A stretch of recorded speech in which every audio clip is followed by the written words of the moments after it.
Hey everyone, Dan at Bushcraft. Well, I'm out here this morning testing out a new tarp. Now, I have been a big fan of the Aquaquest Defender 7x10 tarp for a long time. It's a part of my bushcraft kit. It's out here with me often. In the winter, I might switch over to my 8x8 oilcloth tarp so I can have fires right at the front and I'm not hiking near as far. But spring, summer, fall, especially summer, I switch out to something like the Aquaquest Defender while I'm out here doing bushcraft. Well, as you guys know, last year I did a series of videos on my get home / bug out bag, and I have tested it through all 4 seasons, and there are some things that did not work out too well that needed to be changed. There are other things that they worked well, but I had used other things that worked better. And I'm going to get into that in the near future and just kind of go through and show you all the changes that I made. But one of the changes that I made or am in the process of making was shelter.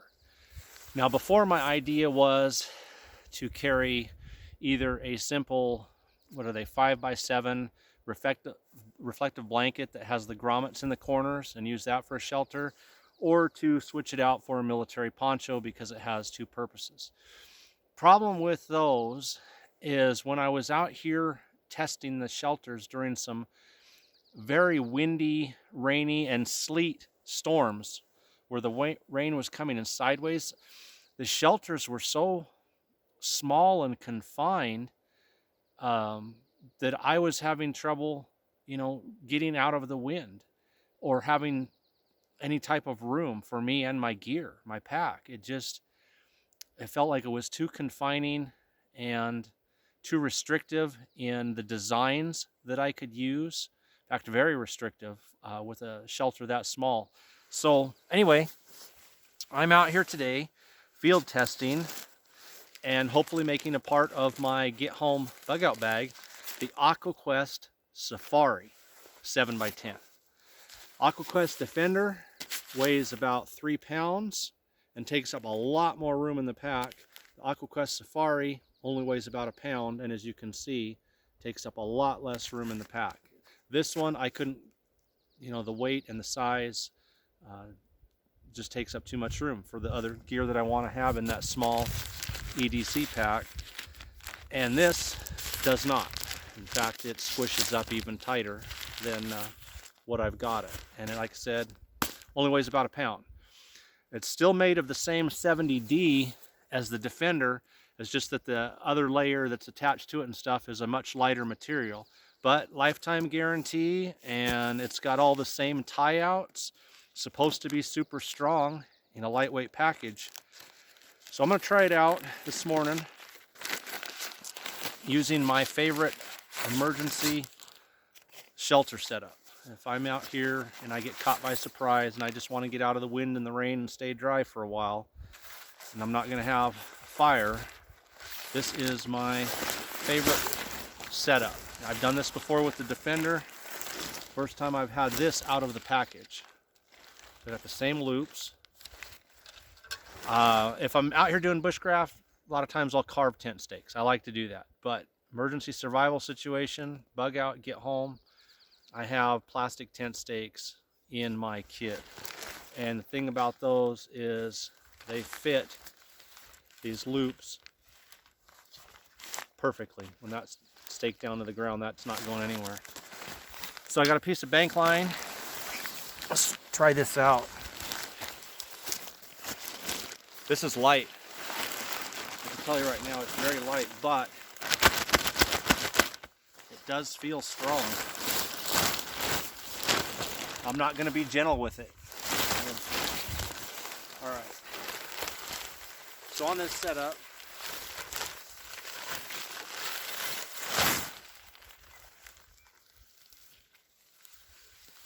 I'm running left to right lengthways. The 10-foot is running lengthways. There's the tree right there I'm going to tie off to. The 7-foot side is between me and the tree. Now, One of the reasons this shelter is my favorite, not only does it give me full coverage on 3 sides, and depending on how big of a tree, I can go to a big tree and tie off on a big tree and give me really good cover from the tree on the front. But it's super fast and easy. All I need is one piece of bank line or cordage.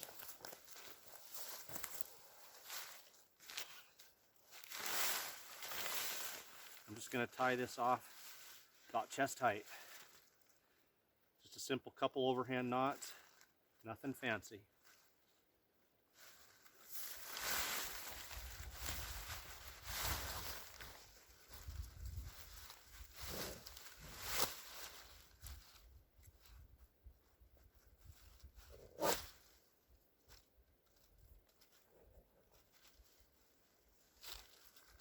Okay, then I'll stake out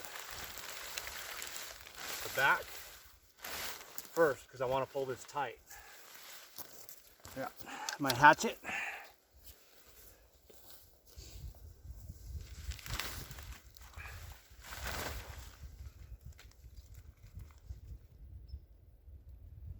And start by staking out the back middle.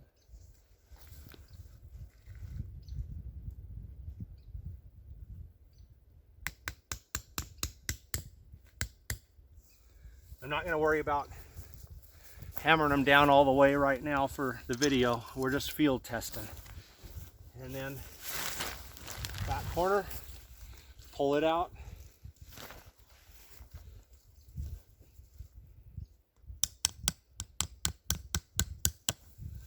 And the other back corner.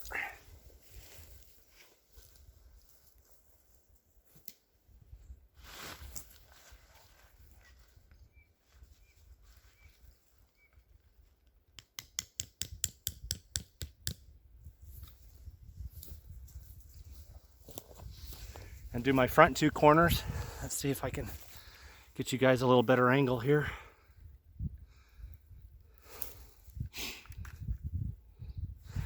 And then we got shelter that fast. So pull the front corner out here. And I'll give you guys a walk around anyway.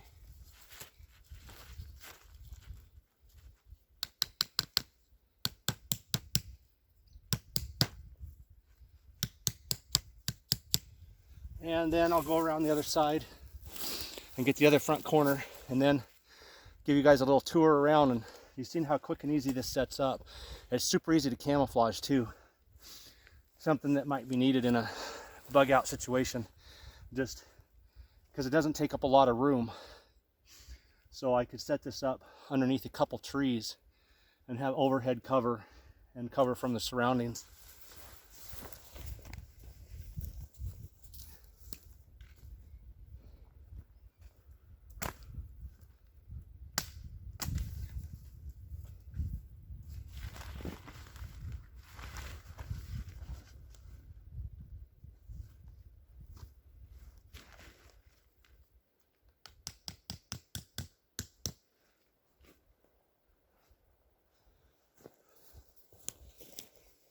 Okay, that quick and easy.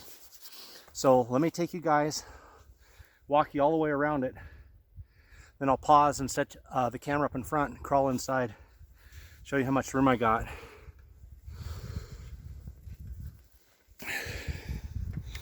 So you can see, I got my corners. I didn't stake them down real tight. I just did them loose for the video.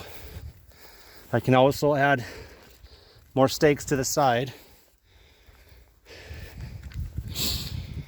But you can look at all the length that I have on the inside to lay underneath. Here's the other side.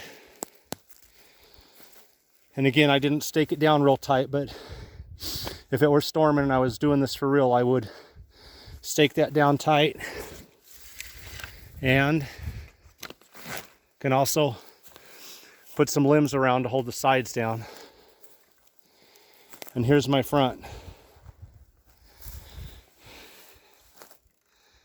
You can see I got a lot of room in there and I'm protected on 3 sides. And remember what I said, by attaching this to a much bigger tree I can give myself just barely enough room to crawl in on one side, and the other side would be blocked off by the tree.